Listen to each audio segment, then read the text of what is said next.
All right, Shabbos, say good morning. Good morning. Let us begin. Begin by thanking all of our sponsors for this morning. Sure to thank our Talmud Torah sponsor for the month of Iyar, an anonymous sponsorship, dedicating all the Shomron Joshos this month with Hakar Satov to Hashem for all the blessings He has bestowed upon us and for the Fushlim for Devora Leah Bas Chaya Rivka. May we all be zochet to witness the imminent coming of Mashiach Mihira B'Yameinu. Amen. Our week of learning sponsors, Milton and Melanie Gertner, in honor of the wedding of their son, Drew Ari to Shira Shemulian in Yerushalayim HaKodesh. We wish the Chassan and Kala much simcha, bracha, and nachas. We dedicate our learning to Eli Nishmos, the soldiers, precious soldiers of the IDF who have fallen in battle. Staff Sergeant Shachar Sudai and Staff Sergeant Betzalel Tzvi Kovach. We hope them the merit of our Talmud Torah, their neshamos have an aliyah, their families in nechama. All of our soldiers should be successful. B'chol ma'aseh yadeim, and our hostages should be returned to their families, to our people, to our land. B'mheira. I will say with that, let us begin. We have a lot to do today. A really fascinating daf ahead of us. Today's daf is Tzadik 90. We are picking up on the bottom of Pei Tes on the base 89b, literally the last line. Good run last couple of days, Baruch Hashem. So we are picking up Tan Rabbanim. So we'll say, so today, very interesting, we're going to transition a little bit to a discussion about the halach of lo sachsom, about not muzzling an animal when it does its work. So the Gemara says as follows, Tan Rabbanon, paros hamarachsos betua. Now we'll say, we're going to, very interesting. So literally again, the way we translate this is animals, all right, cows, that are threshing on grain. Now Rashi points out over that this is a different kind of case. Look at the last Rashi. Hamrachsos betvua, sheshorin seorim b'mayim, umiyavshin osam b'tanor. So we'll say, the case over is as follows. You take barley, you go ahead and you soak the barley in water. After doing that, you go ahead and you dry it out in an oven. V'dashin osan beparos lahasar klipasan v'hu chushla. And I will say, then after that, after you dry out the barley, then you have animals go ahead and walk over the barley in order to go ahead and separate out the chaff. So this is a different kind of case, because remember, whereas under normal circumstances, the way that threshing is done is you harvest, you let it dry out a little bit, and then you have the animal go ahead and trample over it. This case is different because already the grain itself has been prepared. The barley itself has been, right? It's been soaked, it's been dried out, so it's much further along in its process. You're going to see why this is important in just a little bit. So that's case one. Rachsos betvua, top of Tzadik 90a, v'hadoshos betruma, or for that matter, you go ahead and you have animals that are threshing in grain, right, for truma grain, umaiser, truma meiser, ain't over mishum ba'sachsom. So we'll say, so here's what's interesting. So the halacha is, the Gemara says as follows: if you go ahead and you have an animal that is threshing this advanced barley again means it's already been soaked, it's been dried out in the oven, and now you're threshing it again afterwards. Or for that matter, you have grain that is truma or meiser. If you muzzle your animal, you're not in violation of lo sachsom. Right? Now remember again, generally there's a biblical prohibition, lo sachsom sharbedisho. You can't go ahead and muzzle the animal when it's threshing. If halacha lemaisa, you're threshing any type of this produce, you're not in violation of lo sachsom. Now I will say, now let me just take the logic of it, and then in Meretz Hashem we'll see it play out a little bit more. The idea that the Gemara is espousing is like this. The prohibition of lo sachsom sharbedisho is only when the animal is threshing, right, either grain in its very early stage, or grain that belongs to a regular person, not grain that's kodesh, right? So therefore, again, when the barley is more advanced, there's no prohibition. Or, for that matter, when the grain itself is truma or meiser, that's not called your grain. That's called the Beis Hamikdash's grain, and therefore, again, technically speaking, there's no problem of muzzling the animal. Okay, aval, however, again, aval, mipnei marasayin, mevi bul me'osahamin, v'tolala betraskalin shebepiyah. What's the problem? The problem is marasayin, right? So what's the marasayin? The marasayin, remember again, marasayin means that you could have something that technically is legal, but it doesn't look right. It doesn't look right. So because of marasayin, because it doesn't look right, if you go ahead and you have the animal muzzled, then what? Then halacha l'maisa.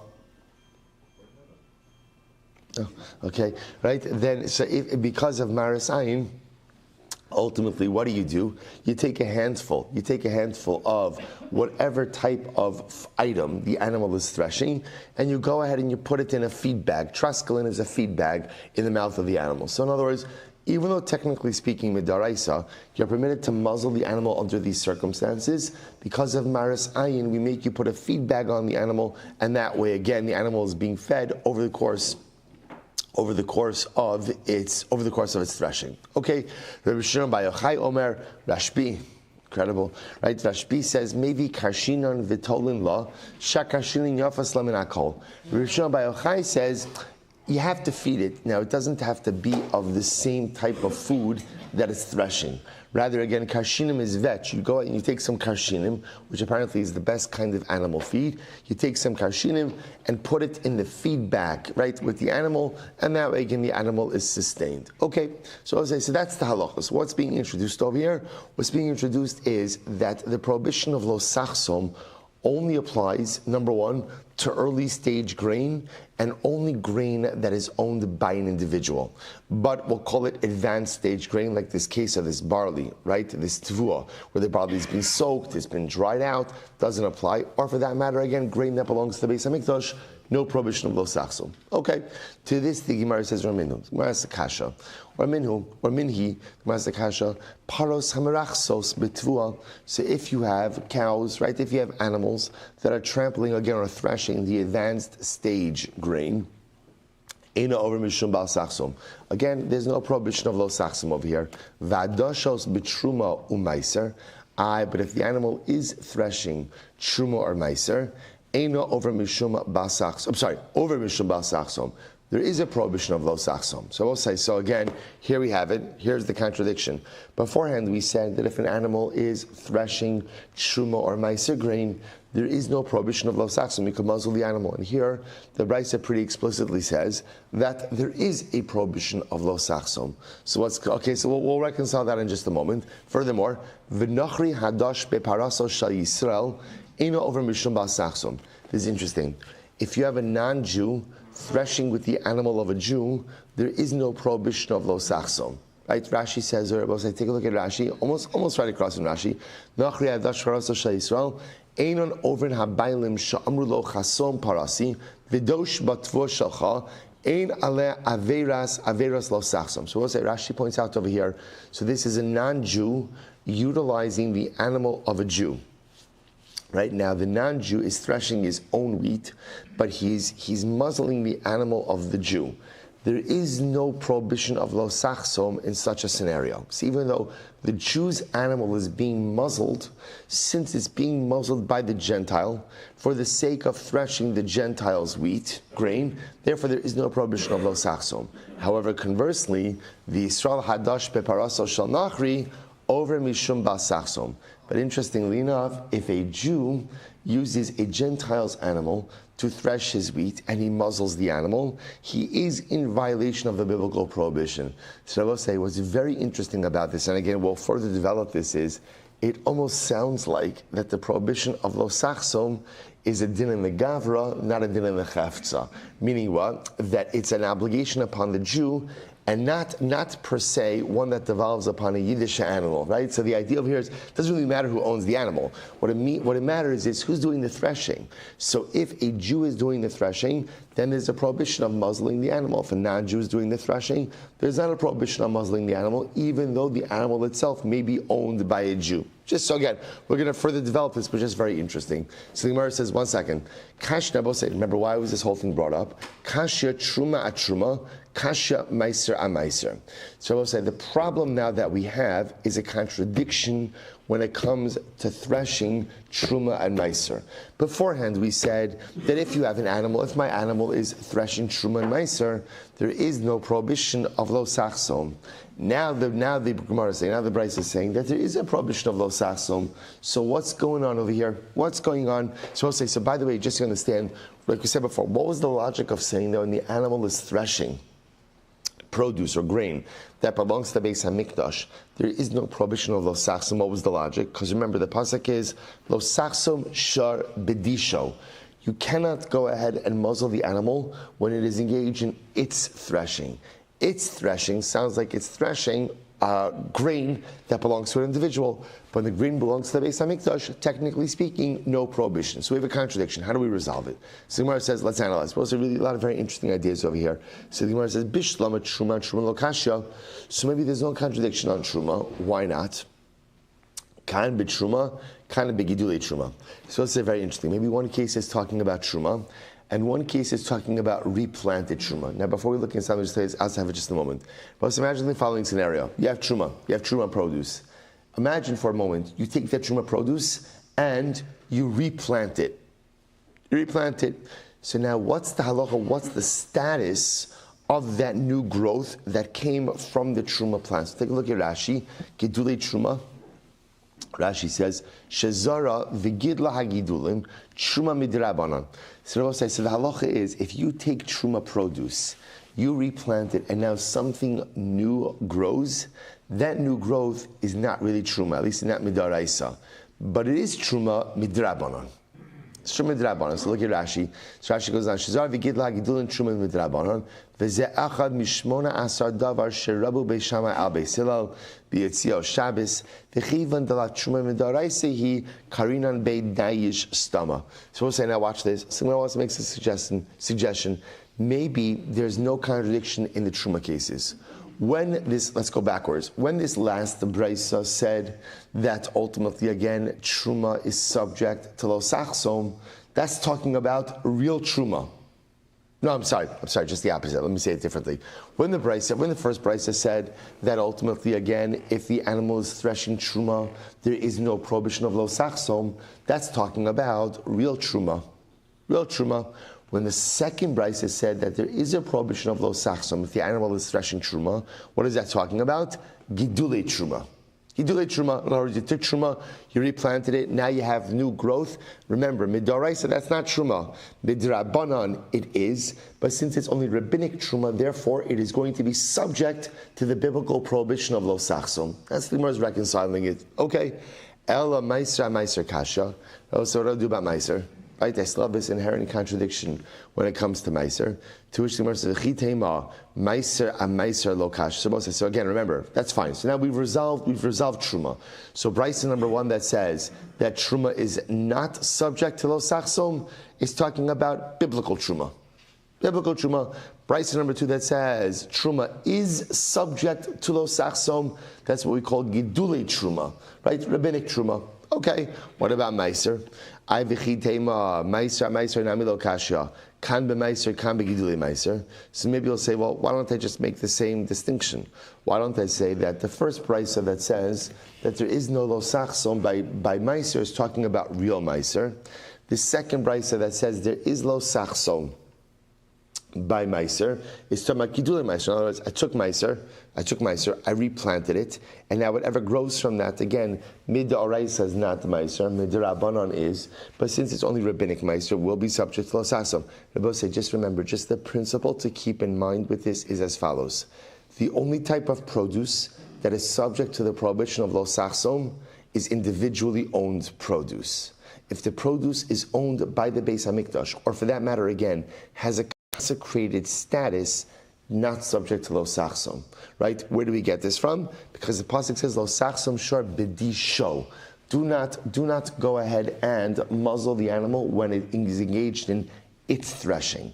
Its threshing is defined by the Gemara over here as threshing of unconsecrated produce. Okay, so that's all we're doing over here. So now the Gemara. So remember. So now we have a stira. Brisa number 1 says lo sachsom does not apply to Truma and Meiser. That makes a lot of sense in light of the principle that we just articulated. Problem is, second Brisa says that Truma and Meiser is subject to lo sachsom. How do we reconcile that? So we're breaking it apart. So Truma, no problem. Brisa number 1 is talking about primary Truma. Brisa number 2 is talking about Gidulei Truma. Good. What about Meiser? So maybe we'll say Brisa number 1 is talking about regular Meiser. Brisa number 2 is also talking about Gidulei Meiser. We can make that distinction as well. To which the Gemara says, I'll tell you why it doesn't work. Bishlama Gidulei Truma. So remember again, I understand when we say if you take Truma and you replant it, that offshoot or that new growth, that's also considered to be Truma, at least Midrabanan. Ela gidulei meiser chulininu. We'll say here's the problem, chulininu. However, we'll say the halacha is that if you take meiser and you replant meiser, that growth is chulin. That growth is chulin. This nan, gidulei tevel, v'gidulei meiser sheni, chulin.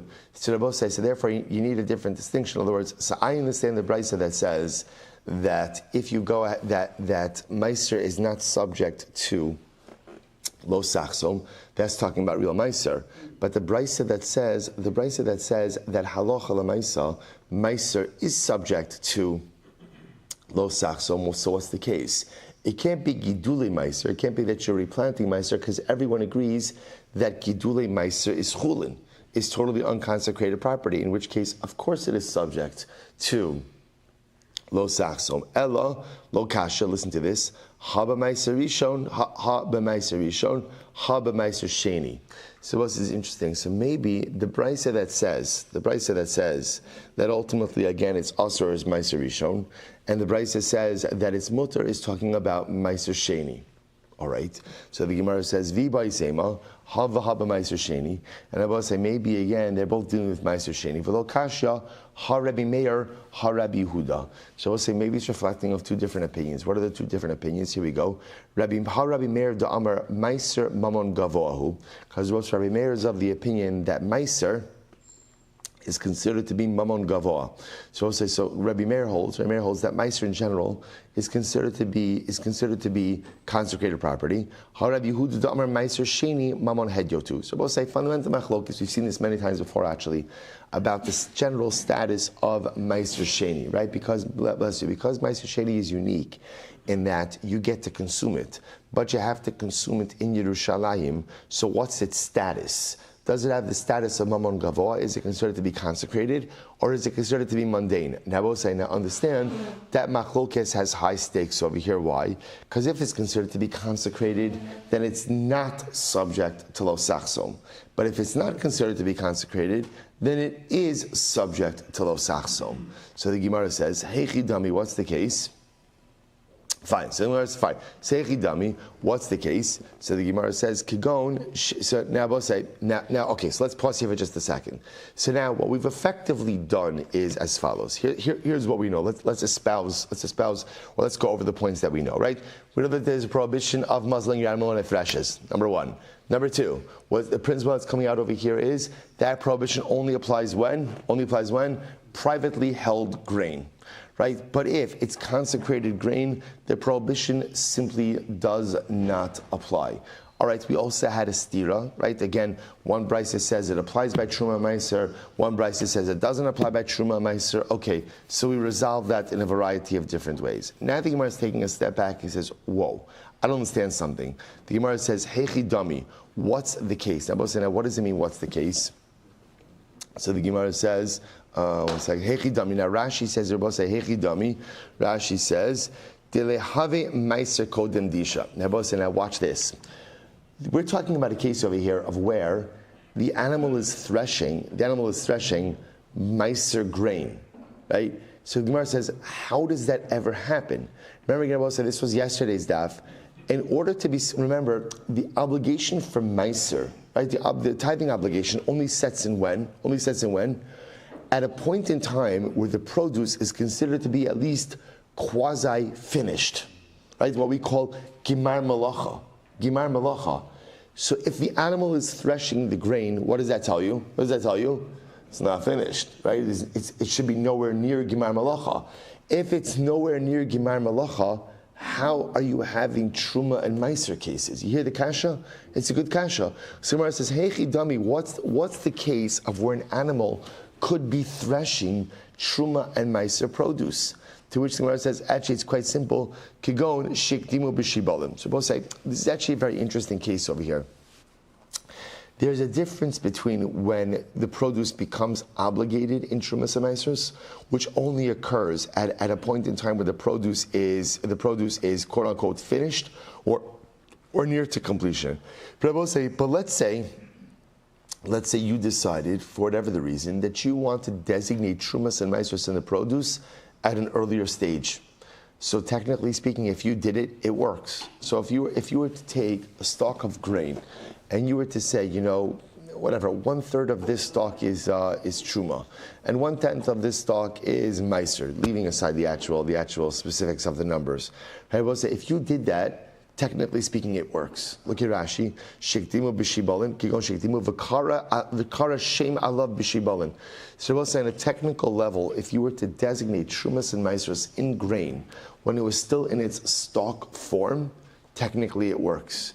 And because it works, you can have a case over here of where you're threshing truma and meiser produce. So really very interesting. So the Gemara says that's the case. So that's the case. So therefore that would be the only way to come up with a scenario where you are threshing truma and meiser grain.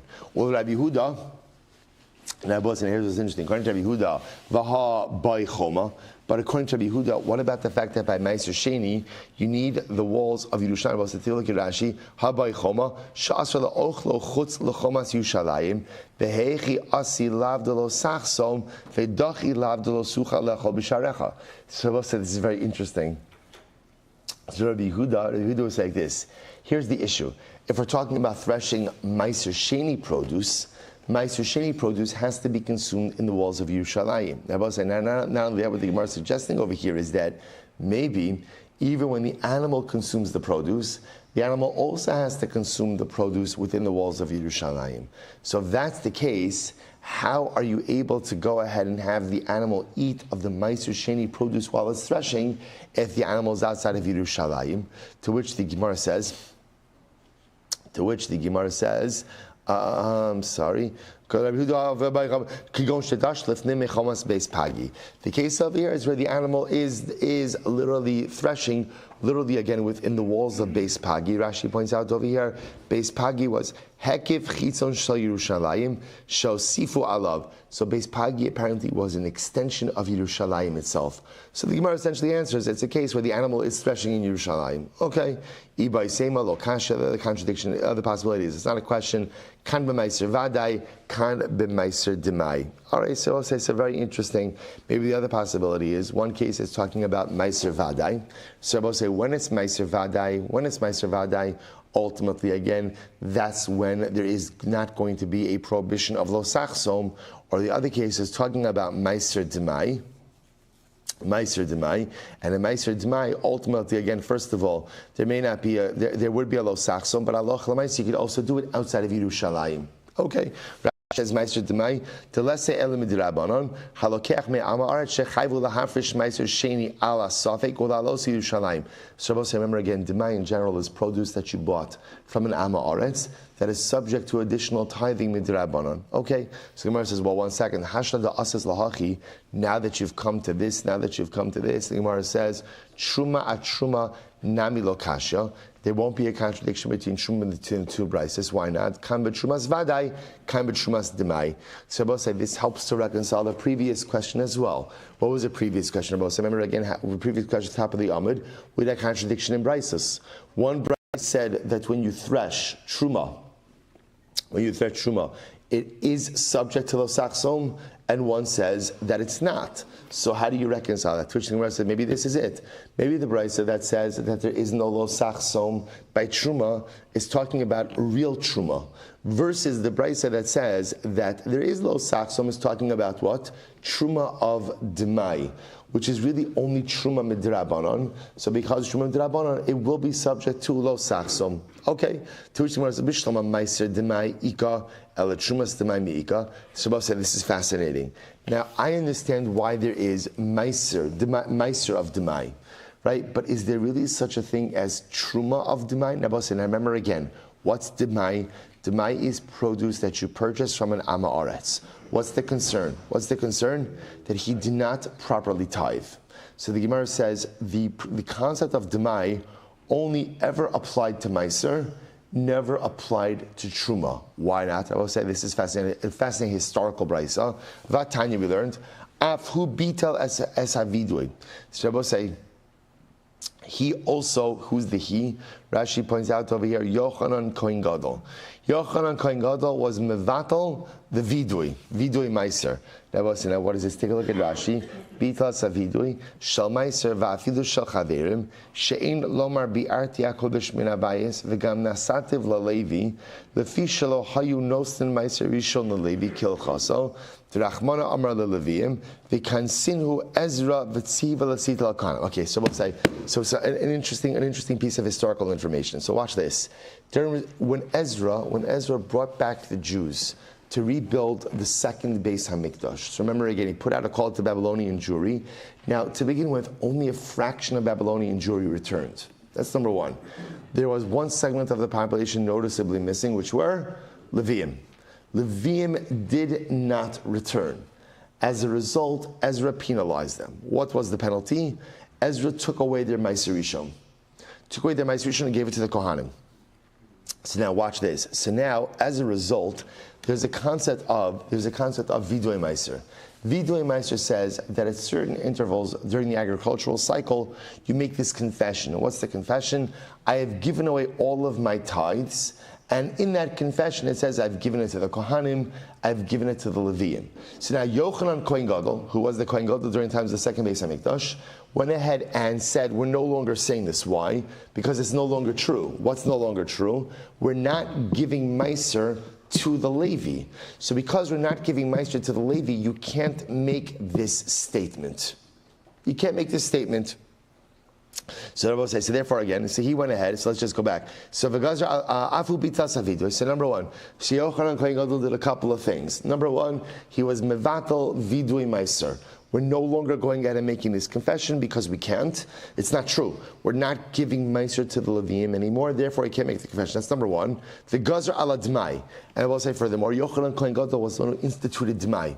He instituted this need that when you purchase produce from an Amma Aretz, you have to retithe your produce. Why? What happened? Because Yochanan Kohen Gadol, he put out feelers, amongst the population of Eretz Yisrael. And what happened? Very interesting.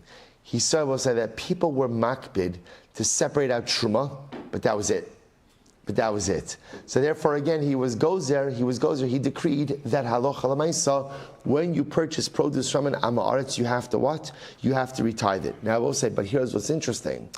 The din of Demai only applies to Meiser, doesn't apply to Truma, because even Amma Aretz were taking Truma. So what that means is, when you purchase produce from an Amma Aretz, you don't have to take Truma again.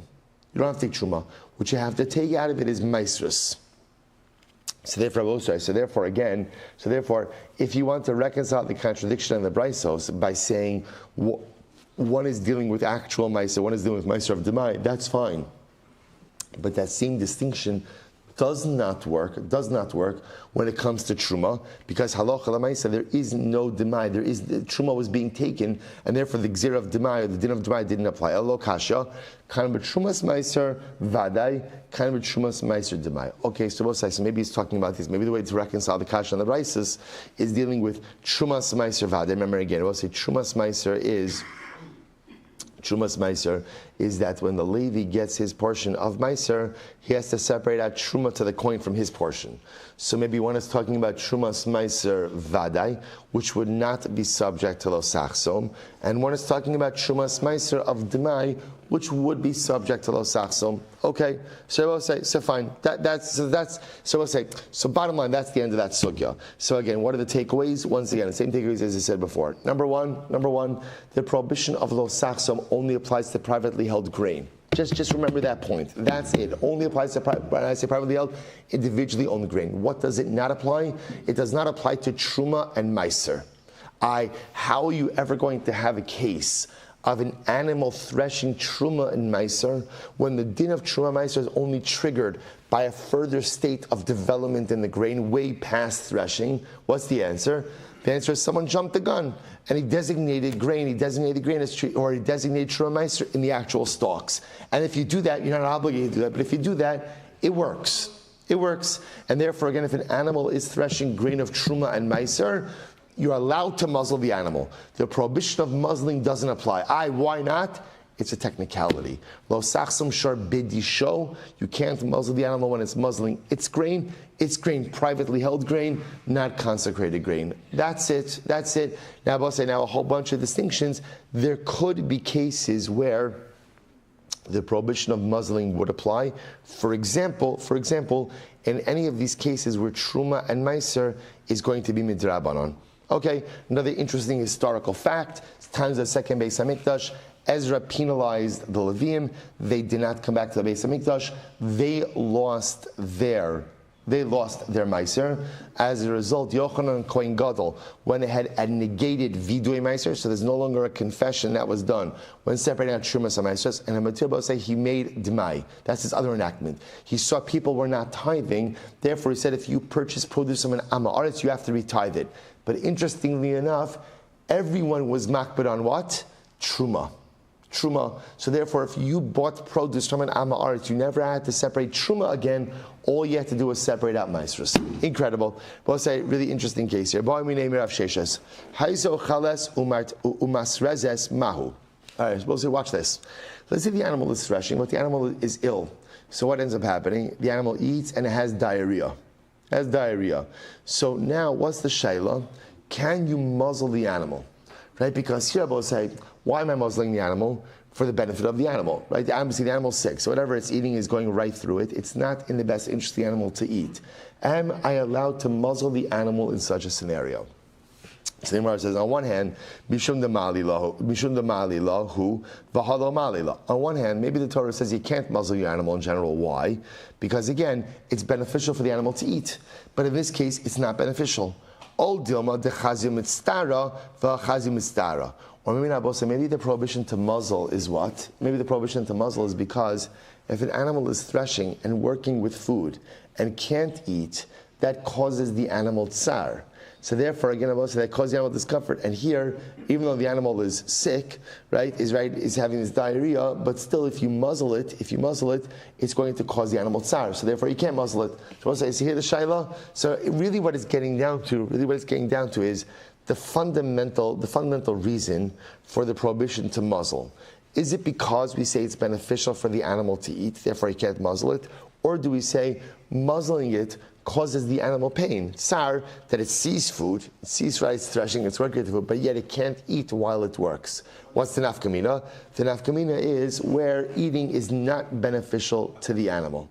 Right? That would be this case. So again, if you say it's about tsar, you still can't muzzle the animal. But if you say it's about a health benefit to the animal, it's beneficial, then you would be able to muzzle it when eating is detrimental. So what's the answer? So Gemara says, Amar Luhu Rav Sheshes, Tinisua, we learned this. Rabbi Shimon ben Yochai Omer, Mevi Karshinim v'Tolala Sha Karshinim Yafos La Min Hakol. So we'll say, remember again in the Mishnah, Rabbi Shimon ben Yochai said that if the animal, not in the Mishnah, in the Brisa, Rabbi Shimon ben Yochai said that if the animal is threshing truma or meiser, where technically speaking you are allowed to muzzle the animal. So Rabbi Shimon ben Yochai said, but because of Marasayin, what should you do? Bring the animal some food and put it in a feed bag in front of the animal, right? So what do you see from that? And Rabbi Shimon Yochai's logic was give it vetch karshinim because vetch is the best. Shmamina mishum demalila hu shmamina. So what I see from here that the reason why you can't muzzle your animal is because eating is beneficial to the animal. Therefore, you can't deny the animal that benefit. And they will say, what does that tell you? That therefore, in a case where the eating is not beneficial to the animal, you are allowed to muzzle it. So we'll say, so it sounds like over here from the Gemara, we'll see this in the Rambam in just a little bit, that halacha l'maisa, if the animal is ill, and therefore by eating it, right, it just goes right through the animal and maybe even exacerbates the illness, you would be permitted to muzzle the animal under those circumstances. Okay, interesting. Ibailuhu. So we'll say interesting case here. Maushi Omer Adam Lenachri Chasom Parasi Vidoshba. So we'll say here's the shaila. What is the halacha? Could a Jew go ahead and tell a non-Jew, here, use my animal, muzzle it, and thresh your grain? So we'll say, so am I allowed to give my animal to a nachri, to a non-Jew, and have the nachri muzzle my animal, and he's going to, again, he's not threshing my grain, he's threshing his own grain. So can you give your animal to a Gentile and have the Gentile muzzle the animal for his own use? Mi'arminon, so we'll say, so now watch this. Mi'arminon, ki arminon amir l'nochri shvos. So we'll say, maybe the only time we say that instructing a non-Jew to do something that is prohibited is where? The Gemara says, Hanimi li'inyan Shabbos, the Isser skila. Aval chasima the Isser lav, lo. So we'll say, so maybe we say the only time that it's prohibited to go ahead and sorry, let's say, I'm sorry, I said this wrong. I'm giving the Nachri my animal. I'm telling him to muzzle it and thresh my wheat. I'm sorry, I said that incorrectly. Thresh my wheat. So essentially what I'm saying is like this. I can't muzzle my animal. But you Nachri, you don't have a prohibition of muzzling. So take my animal, you muzzle my animal, and thresh my wheat like that. So are you allowed to do that? So we'll say, so on one hand, the kind of like the frame of reference for we have of this is by Shabbos, right? By Shabbos, you're not allowed to instruct a non-Jew to do malacha, right? That malacha is essentially whatever you can't do yourself, you can't instruct a non-Jew to do. So maybe by Shabbos, the reason you can't do that is because Shabbos is so severe. Shabbos is an Isser Skila, right? If I go ahead and I violate Shabbos, Isser Skila. So maybe it's only dafka by Shabbos that I can't instruct a non-Jew to do work for me, right? To do malacha for me. But by Chasima, where it's only a lav, so to speak, only quote unquote, only a lav, maybe I'm allowed to. Maybe I'm allowed to. Oh, Dilma, lo shnor. Maybe not. Maybe we'll say the halacha just generally is whatever you can't do yourself, you can't instruct an achos. By the way, this is a very big deal, right? Because halacha l'maaseh, if you could do this, this is a tremendous way to circumvent this entire halacha. Essentially, I give my animal to my non-Jewish worker. I say, listen, non-Jewish worker, I can't muzzle the animal myself, but you can. You don't have a prohibition. So muzzle my animal, and now use it to thresh my wheat. So what's the halacha? So Tashma, here we go. So Tashma, Nachri hadash peparaso shel Yisrael. If a Nachri goes ahead and threshes, now in this case, this is talking about the Nachri threshing his own wheat, right? He's taking my animal, to thresh his wheat, and he's muzzling my animal. Se'ino over mishum basachsom. He is not in violation of basachsom. To which the Gemara says, me'avar hu delo avar. See, he's not in violation. Ha isura ika. Now, here's what's interesting. It sounds like he's not in violation, but there may still be a prohibition. To which the Gemara says, no. Bedinhu, the Isura namilaka. There's probably not an Isra as well. The Aidi detana seifa, the Israel hadash peparaso shal nachri over. Shabbos said, since the earlier case was talking about a situation of halacha lamaisa, where Yisrael goes ahead and threshes with the animal of a non-Jew. If the Yisrael muzzles that animal, he is in violation. Tana reisha eina over. Ultimately, it says, so it's just Mishnaic symmetry. But it's quite possible that halacha l'maisa, whenever a non-Jew is involved, there is no prohibition of lo sachsom. There's no prohibition of lo sachsom. So we'll say, so this is really interesting case. What the Gemara is suggesting over here is the only time you're going to run into a prohibition of lo sachsom is when halacha l'maisa, again, there is a Jew involved. But if it's the non-Jew who's doing the act, ultimately, again, there is not going to be a problem of lo sachsom. That's what the Gemara is suggesting over here. We'll see what's true. So the Gemara says, 1 second, Tashma. We'll say this is a fascinating case. So Tashma, the shalchu leila avua de Shmuel. So we'll say they sent the following question to the father of Shmuel from Eretz Yisrael. Here we go. Halein Ture. So we'll say these oxen on the base. Halein Ture, the ganvin aramai umenak chen yason mahu. So we'll say, now watch this case. It's Tzaddik Base, 9dB. So we'll say, so now, the halacha is, a Jew is not allowed to spade or neuter an animal. You're not allowed to castrate an animal. That's the halacha. Right? Sirus Pim, you're not allowed to do that. So I'll say, so interestingly enough, they had this practice that Gentile friends, and we'll say, by the way, this is actually a very important halacha that pet owners have to know. There are serious halachic issues with this. Again, we're not going to get into all of the halachos over here, but we'll see some mechanisms. Listen to this. Here's the problem, right? A Jew owns an ox. Apparently, an ox that is castrated is much better fit for plowing. What's the problem? But a Jew can't castrate his animal. So what did they do? So the ganovin armoi umenachin yehon. So what happened? So the Jew would have friends, non-Jewish friends, and his non-Jewish friends would quote unquote steal the animal. And while they had the animal, they would castrate it, and then of course they were choser b'tshuva, right? And then they would return the animal. But once they returned the castrated. Shabbos says, so this is kind of like an arrangement, right? An arrangement. So again, the non-Jew would just come, take the animal, do his thing, right? Castrate it, and then return it back. Mahu. What's the Gemara saying? Take a look at Rashi. Tap Rashi, tap the base. Look at Rashi. Menachin yason or mesarsin osam. They would castrate the animal. V'achar kach machzirin lebailim, and then they would return the animal to the owner. Or me'avas bailav yisal gonvo. Out of love for the Jewish owner, the Gentile friend would steal it. Right? Gonvo anachri shumakiro umesarso kidei shei yafa lecharisha. All right, so Rabbi says, listen to this. So they're sending the following shaila to the father of Shmuel. Is this practice permitted? So Rabbi says, so just to show you what's happening here is something very interesting. A Jew is not permitted to castrate the animal. Right? So now what's happening? So a non-Jew is taking it. Now a non-Jew is permitted. So in this case, the non-Jew is taking the animal, castrating it, and then returning it. But I will say, but this is kind of like organized.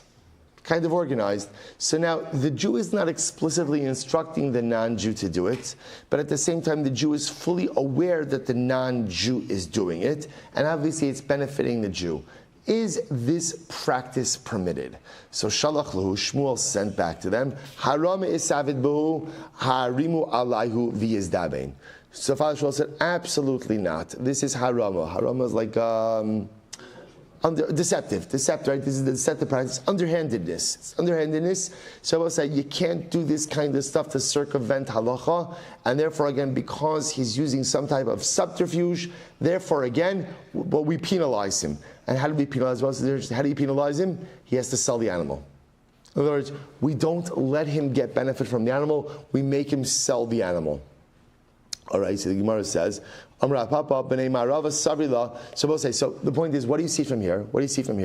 It sounds like from here that if you're not allowed to do something, and you in a deceptive way, in an underhanded way, get a non-Jew to do it, that's prohibited. So we'll say, remember again, what's our question? Our question is, I know that I can't muzzle my ox when it plows my field. So what do I want to do? I want to tell my non-Jewish worker, you muzzle the ox. You muzzle the ox while it plows my field. I'm not doing it, you do it. So Rabbi says, so the Gemara is bringing this as a raya to show you can't coordinate with the Gentile to circumvent halacha. You're not allowed to do that, and if you do that, we're going to penalize you. So Gemara said, first of all, this is not a good raya. Amra Papa, b'nei ma'arav savri kreb chitka. This is not a good raya. Well, so remember again, this shaila was sent to the father of Shmuel from the Jews of Eretz Yisrael. The Jews of Eretz Yisrael hold like Reb Chitka. What is it? The Amar b'nei Noach mitzuvin ala sirus the ka'avri mishum lifnei iver lo site mechshal. No. Both sides. Totally different issue over here. Totally different issue. The Jews of Eretz Yisrael who sent this message, sent this question to the father of Shmuel, hold like Reb Chitka. Reb Chitka hold that non-Jews are also prohibited to castrate animals. A serious behema. And therefore, going to both say the act of setting this up, the act of this whole act of setting this up with a non-Jew is in violation of lifnei iver, of placing a stumbling block in front of everyone. Because by setting up this scenario, I'm causing my non-Jewish friend to go ahead and quote unquote steal the animal and castrate. That's the issue over here. That's the issue. Take a look at Rashi. But it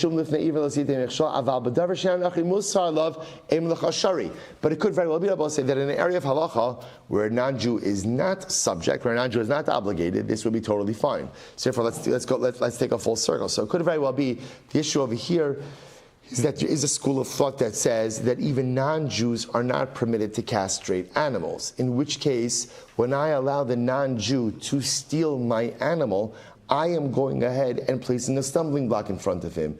But in the case of muzzling the animal, where everyone agrees there is no prohibition for a non-Jew to muzzle an animal, maybe there is no problem for me to say to him, listen, I can't muzzle the animal, you muzzle my animal and thresh my grain with it.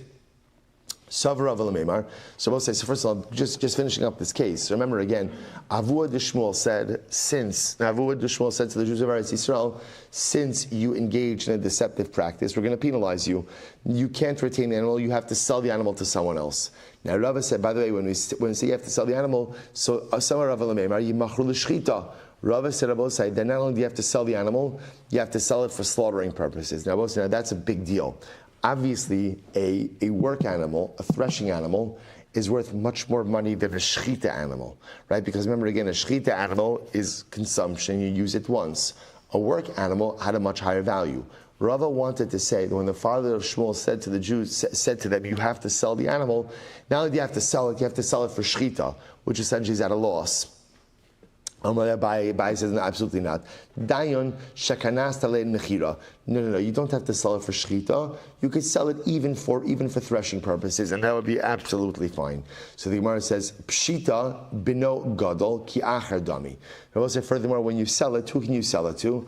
Obviously, if I do this, and I will say, so if I was in violation over here, right, what did I do? I went ahead and I left my animal, right? I left the barn door unlocked, knowing full well that my Gentile friend was going to come in, quote unquote, steal the animal, castrate it, and put it back. So now I've been engaged in a deceptive practice. Now the system is going to penalize me. How does it penalize me? I have to sell it. Now I'll say, first, I don't have to sell it for shechita. I can even sell it for plowing, so I can recoup some of my loss. Furthermore, who could I sell it to? I could, of course, even sell to my adult child, because my adult child is an independent entity, and therefore I'm allowed to sell to him. But no cut on my. That is interesting. Can I sell it to my minor child? Can I sell it to my young child? Rav Achi Aser, Rav Ashi Shari. Rav Achi said you're not allowed to. Rav Ashi said you are allowed to. Okay. Mereimar Umar Zutra V'Amrli Anotre Chasidi Mechalfi Adadi. Mereimar and Marzutra Bosai, and others say two other pious men. They would in fact engage in this process. And I will say what they would do is they would go ahead and they would exchange shvarim. So I will say, now what's interesting about that is, sounds like according to that approach, the practice is permitted. The practice is permitted, but you have to kind of sell the animal afterwards. So they would exchange the animals with each other. So I will say, there's a lot to talk about on this, but we're not going to get into this sugya right now. But again, I will say, remember, our primary, what is our shaila? What is our shaila? Our shaila ultimately, again, is that halacha l'maisa, can a Jew say to a non-Jew, muzzle my animal and thresh with it? So first I will say, I'll tell you, the Rambam says, the Rambam says, okay, well, actually, I'll just go through it now. The Rambam says in this case over here, this is in Hilchos Schiros Parak Yud Gimel Halacha Gimel. The Rambam lumps all the cases we're going to do together, but I'll just tell them one at a time. Amar la'akum chason parasi v'dushva. Right? If ultimately, again, a Jew says to a non-Jew, muzzle my animal and thresh with it. So we'll say, so now remember, the animal is doing work with my grain.